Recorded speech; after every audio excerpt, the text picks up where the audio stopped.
Hello friends नमस्कार। आज नुआ भिडियो पुणी थे आपण मानकु स्वागत। जय जगन्नाथ। बंधुगण एबे शुणु।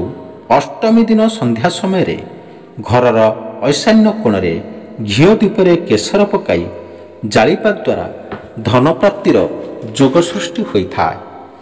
शुक्रवार दिन गोटे पद्मफूल आनी घरे पैसा रखुथिबा स्थान रे रखिबा उचित। मन रखंतु यह द्वारा आर्थिक स्थिति रे सुधार आसी था। बंधुगण एबे शुणु। वास्तुशास्त्र अनुसार शुक्रवार दिन सकाळु धला वस्त्र पिंधि लक्ष्मी को पद्मफूल अर्पण करने द्वारा लक्ष्मीकर कृपा लाभ होता है। जदि घरे शुक्रवार दिन श्री स्रोत किंबा लक्ष्मी स्रोत पाठ करा जाए तेबे घरे धन संपत्ति वृद्धि होता है। घरे बेकार पड़िथिबा जिनिस रखिबा उचित नुहे। मन रखंतु बंधुगण यह कले आपण मानकर मंगल हब।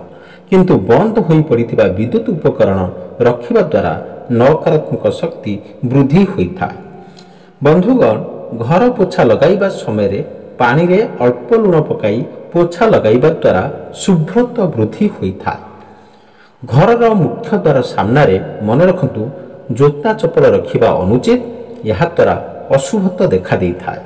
बंधुगण मन रखंतु घरर मुख्य द्वार रे स्वस्तिक चिन्ह किंबा त्रिशूल चिन्ह लगाइबा द्वारा बहुत शुभ होता है एवं घरे सुख सौभाग्य वृद्धि होता है। घरर मुख्य द्वार रे रंगोली करिबा द्वारा एवं फूल रे सजाइबा द्वारा सकारात्मक शक्ति वृद्धि होता है। बंधुगण एवं लक्ष्मीकर आगमन होता है। प्रति गुरुवार दिन ओस्त गछरे जलदान करने द्वारा एवं मथारे केसर तिलक लगाइबा द्वारा धन प्राप्ति होता है। शनिवार दिन कला कुकुर को रुटी रे सोरिष तेल मारी खुआइले धन लाभ रे आसुथिबा बाधा विघ्न दूर होता है। बंधुगण मन रखंतु यह कले आपण मानकर निश्चिंत मंगल हेब। 3टी गुरुवार दिन मन रखंतु 5 किलो अटारे 1 किलो गुड़ मिसाई रुटी तैयारी करी गाई को खुआइले दरिद्रता दूर होता है एवं धन प्राप्ति मध्य होता है। विवाहित स्त्री लोक माने निजर काजल बिंदी सिंदूर पाउंजी एवं मेहंदी अन्य को पिंधाइबा उचित नुहे। मन रखंतु यह अशुभ होता है। रुटी कर सारिबा परे रुटी केबे गणिबा उचित नुहे एवं हॉटकेस केबे खाली रखिबा उचित नुहे। यह अशुभ होता है।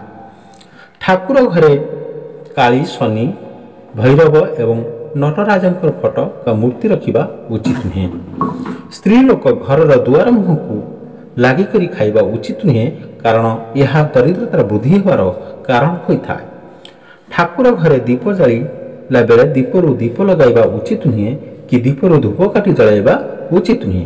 यह अशुभ होता है। मन रखंतु बंधुगण यह कले आपण मानकर मंगल हेब। घरे अଯଥା खर्च हेउथिले गोटे तंभा पैसा हलदिया रंगर कौड़ी नहीं लाल कपड़े बांधि ठाकुर घरे रखिबा उचित। संध्या बेले दीप जालिबा बेले 2टी दीप लगाइबा उचित।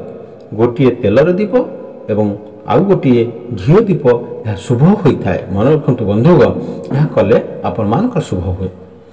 घरे जदि कौनसी पूजा होता है तेबे पूजा सरिबा परे पूजा हेउथिबा कलश पानी को घरे छिंचिले मंगल होता है। घरर ईशान्य कोण ठाकुर घर करने उचित एवं एक काच पात्र रे गोटा अरुआ चाउल रखिले शुभ होता है। मन रखंतु बंधुगण यह कले मंगल हेब। घर दिन 12टा पूर्व पोछा मारिबा उचित एवं गुरुवार दिन घर केबे पोछा मारिबा उचित नुहे। यह अशुभ होता है। ता पूर्व दिन पोछा मारिले यह शुभ होता है। मलिन पड़ जाइथिबा आईना किंबा भांगी जाइथिबा आईना घरे रखिबा उचित नुहे। यह अशुभ होता है। मन रखंतु दर्शक बंधु यह कले आपण मानकर मंगल हेब। गोटे नड़िया को हलदिया कपड़ा रे बांधि ठाकुर घरे किंबा पैसा रखुथिबा स्थान रे रखिले शुभ होता है एवं धन प्राप्ति मध्य होता है। मन रखंतु दर्शक बंधु गुरुवार दिन गोटे हलदिया कपड़ा रे चाउल नड़िया गुआ पैसा एवं हलदी को बांधि प्रत्येक दिन पूजा कले धन प्राप्ति होता है। बंधुगण मन रखंतु जदि प्रत्येक दिन घर बाहर किछि ना किछि दान करने द्वारा लक्ष्मी कृपा मिलता है एवं धन वृद्धि होता है। शनिवार दिन घर दुआर मुहरे सोरिष तेल रे दीप जलाई एवं दीप लिभिला परे ବଳିଥିବା ତେଲକୁ ଅସୁସ୍ଥ ଗଛ ମୂଳରେ ଜାଳିଲେ ଧନ ବୃଦ୍ଧି ହୋଇଥାଏ। ରବିବାର ଦିନ କୁଶମୂଳ ଆଣି ତା ଉପରେ ଗଙ୍ଗାଜଳ ଛିଞ୍ଚି ପୂଜା କରି ତାକୁ ନାଲି କପଡ଼ାରେ ଗୁଡ଼ାଇ ପଇସା ରଖୁଥିବା ସ୍ଥାନରେ ରଖିଲେ ଧନପ୍ରାପ୍ତ ହୋଇଥାଏ। ଯଦି ଅମୃତ ବେଳାରେ ପଶ୍ଚିମକୁ ମୁହଁ କରି ଖୋଲା ଜାଗାରେ ହାତ ଆକାଶକୁ ଉଠାଇ ଲକ୍ଷ୍ମୀଙ୍କୁ ସ୍ମରଣ କଲେ ଏବଂ ହାତକୁ ମୁହଁରେ ଲଗାଇଲେ କିଛି ଦିନ ମଧ୍ୟରେ ଧନପ୍ରାପ୍ତି ହୋଇଥାଏ। ବନ୍ଧୁଗଣ ମନେ ରଖନ୍ତୁ ଏବଂ ଶୁଣନ୍ତୁ, ଏହା କାର୍ଯ୍ୟକାରୀ ମଧ୍ୟ କରନ୍ତୁ। 11ଟି ଗୁଆକୁ ହଳଦିଆ କପଡ଼ାରେ ବାନ୍ଧି ରୋଷେଇ ଘରର ପୂର୍ବ କୋଣରେ ରଖିଲେ ଘରେ କେବେ ଅନ୍ନ ଓ ଧନର ଅଭାବ ହୁଏ ନାହିଁ। କୌଣସି ଶୁଭ ଦିନରେ ଅଭାବଗ୍ରସ୍ତ ଲୋକଙ୍କୁ ଅଟା, ଚାଉଳ କିମ୍ବା ଧଳା ବସ୍ତ୍ର ଦାନ କରିବା ଦ୍ୱାରା ଘରେ ଲକ୍ଷ୍ମୀଙ୍କର ଆଗମନ ହୋଇଥାଏ। ଘରେ ଲକ୍ଷ୍ମୀଙ୍କୁ ପୂଜା କରିବା ପରେ ଦକ୍ଷିଣବର୍ତ୍ତୀ ଶଙ୍ଖରେ ଚାଉଳ ଏବଂ ଗୋଲାପ ପାଖୁଡ଼ା ରଖିବା ଦ୍ୱାରା ଧନପ୍ରାପ୍ତିର ଯୋଗ ସୃଷ୍ଟି ହୋଇଥାଏ।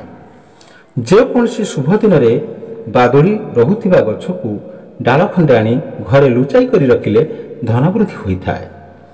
କୌଣସି ନିର୍ଧନ ବ୍ୟକ୍ତି, ରୋଗୀ କିମ୍ବା ଅଭାବଗ୍ରସ୍ତ ଲୋକଙ୍କୁ ଅର୍ଥଦାନ କରିବା ଦ୍ୱାରା ସବୁବେଳେ ଲକ୍ଷ୍ମୀଙ୍କର କୃପା ମିଳିଥାଏ। ବନ୍ଧୁଗଣ, ଏପର୍ଯ୍ୟନ୍ତ ଯଦି ଭିଡ଼ିଓକୁ ଲାଇକ୍ କରିନାହାନ୍ତି ପ୍ଲିଜ୍ ଭିଡ଼ିଓକୁ ଲାଇକ୍ କରିଦିଅନ୍ତୁ ଏବଂ ଚ୍ୟାନେଲରେ ନୂଆ ଥିଲେ ଚ୍ୟାନେଲକୁ ସବସ୍କ୍ରାଇବ୍ କରିଦିଅନ୍ତୁ। କୌଣସି କନ୍ୟାର ବିବାହ କିମ୍ବା ବିଦ୍ୟା ଅଧ୍ୟୟନରେ ଆର୍ଥିକ ସାହାଯ୍ୟ କରିବା ଦ୍ୱାରା ଲକ୍ଷ୍ମୀଙ୍କର କୃପା ଲାଭ ହୋଇଥାଏ। ଶୁକ୍ରବାର ଦିନ ଲକ୍ଷ୍ମୀଙ୍କୁ ପୂଜା କରି ତାକୁ ଲବଙ୍ଗ ଅର୍ପଣ କରିବା ଦ୍ୱାରା ବାଣିଜ୍ୟ ବ୍ୟବସାୟରେ ବୃଦ୍ଧି ହୋଇଥାଏ। ଶୁକ୍ରବାର କିମ୍ବା ଧନତେରସ ଦିନ ମୟୂର ଯେଉଁଠାରେ ନୃତ୍ୟ କରୁଥାଏ ସେଠାରୁ ମାଟି ଆଣି ତାକୁ ଲକ୍ଷ୍ମୀଙ୍କ ପାଖରେ ପୂଜା କରି ଲାଲ କପଡ଼ାରେ ବାନ୍ଧି ଘରେ ରଖିଲେ ଧନର ବୃଦ୍ଧି ହୋଇଥାଏ। ଗୁରୁବାର କିମ୍ବା ଶୁକ୍ରବାର ଦିନ କୌଣସି ମନ୍ଦିର ପରିସରରେ କଦଳୀ ଗଛ ଲଗାଇଲେ ଭାଗ୍ୟ ଉଦୟ ହୋଇଥାଏ ଏବଂ ଲକ୍ଷ୍ମୀର କୃପା ମଧ୍ୟ ମିଳିଥାଏ। ଯେଉଁ ଘରେ ପ୍ରତ୍ୟେକ ଦିନ ଗାଈକୁ ରୁଟି ଖାଇବାକୁ ଦିଆଯାଏ ସେଠାରେ ଲକ୍ଷ୍ମୀଙ୍କର କୃପା ସବୁବେଳେ ରହିଥାଏ। ଯେଉଁ ଘରେ ସ୍ତ୍ରୀ ଲୋକମାନଙ୍କର ଅପମାନ ହୁଏ ଏବଂ ଘରର ଲକ୍ଷ୍ମୀଙ୍କୁ ଖରାପ କଥା କୁହାଯାଏ ସେଠାରେ ଲକ୍ଷ୍ମୀ ବାସ କରନ୍ତି ନାହିଁ। ଯେଉଁ ଘରର ଲୋକମାନେ ଅନ୍ୟାୟ ଉପାୟରେ ପଇସା ରୋଜଗାର କରିଥାନ୍ତି କିମ୍ବା ଅନ୍ୟକୁ ଧୋକା ଦେଇଥାନ୍ତି ସେହି ଘରେ ଲକ୍ଷ୍ମୀ ପ୍ରବେଶ କରନ୍ତି ନାହିଁ। ବନ୍ଧୁଗଣ, ଏବେ ଶୁଣନ୍ତୁ, ଯେଉଁ ଘରର ଲୋକମାନେ ଅଳସୁଆ ହୋଇଥାନ୍ତି ଏବଂ ଘର ସଫାସୁତୁରା ରଖନ୍ତି ନାହିଁ ସେହି ଘରେ ଲକ୍ଷ୍ମୀ ପ୍ରବେଶ କରନ୍ତି ନାହିଁ। ବନ୍ଧୁଗଣ ମନେ ରଖନ୍ତୁ, ଏହା କଲେ ଆପଣମାନଙ୍କର ବା ଏହା ମାନିଲେ ଆପଣମାନଙ୍କର ମଙ୍ଗଳ ହେବ। ଯେଉଁ ଘରେ ସକାଳେ ସନ୍ଧ୍ୟାବେଳେ ଦୀପ ଜଳାଯାଏ ନାହିଁ ସେହି ଘରେ ଲକ୍ଷ୍ମୀ ପ୍ରବେଶ କରନ୍ତି ନାହିଁ। ଯେଉଁ ଘରେ ପଣ୍ଡିତ, ଜ୍ଞାନୀ ଏବଂ ଗୁରୁଜନମାନଙ୍କର ଅପମାନ ହୋଇଥାଏ କିମ୍ବା ଅନାଦର ହୋଇଥାଏ ସେଠାରେ ଲକ୍ଷ୍ମୀ ବାସ କରନ୍ତି ନାହିଁ। ବନ୍ଧୁଗଣ, ଏବେ ଶୁଣନ୍ତୁ, ଯେଉଁ ଘରେ ଲୋକମାନେ ଶାନ୍ତିରେ ରହିଥାନ୍ତି ଏବଂ ପରସ୍ପର ସହିତ ଉତ୍ତମ ସମ୍ପର୍କ ଥାଏ, ବୁଝାମଣା ଥାଏ ସେହି ଘରେ ଲକ୍ଷ୍ମୀ ବାସ କରିଥାନ୍ତି। ଯେଉଁ ଲୋକମାନେ କଥା କଥାରେ ରାଗି ଯାଇଥାନ୍ତି ଏବଂ ନିଜ ଦୋଷ ଅନ୍ୟ ଉପରେ ସଦାବେଳେ ଲଦି ଦିଅନ୍ତି ସେମାନଙ୍କର ଘରେ ଲକ୍ଷ୍ମୀ ଠାକୁରାଣୀ ରହନ୍ତି ନାହିଁ। ବନ୍ଧୁଗଣ, ଏବେ ଶୁଣନ୍ତୁ, ଯଦି ପେଟର ଚର୍ବି ବଢ଼ିଯାଉଛି ତେବେ ଡାଲଚିନି ସହିତ ଗୋଟା ହଳଦୀ ସେବନ କଲେ ପେଟର ଚର୍ବି କିଛି ଦିନ ମଧ୍ୟରେ ମିଳାଇଯିବ। Thank you so much watching. ଜୟ ଜଗନ୍ନାଥ।